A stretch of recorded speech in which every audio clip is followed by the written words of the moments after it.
लाओ भाई साहब, इमाम साहब के निकाह के पैसे दे दो। अबे जब निकाह इमाम साहब का है तो पैसे मैं क्यों दूंगा?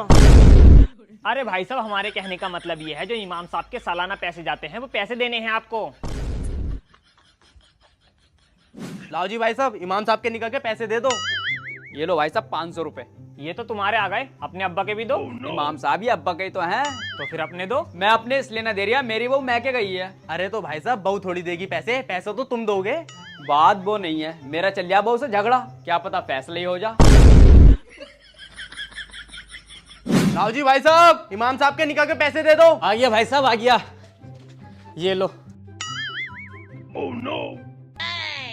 अरे ये किस बात के पैसे हैं भाई? लंगड़े हाफिज जी, ये जकात के पैसे हैं।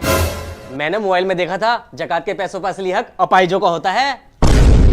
अबे खबीस के बच्चे, अगर अपाई जी तो क्या तुझसे जकात के पैसे लूंगा? अल्हम्दुलिल्लाह तुझसे ज्यादा माल ला रहा हूँ। ऑन रोड 5 बीघे जमीन है, इतने हल्के में मत लिए। तुझ जैसे खड़े खड़े खरीद लूंगा। अगर तुझ जैसे खरीद ना पाया तो मेरा नाम भी लंगड़े हाफिज जी ना है।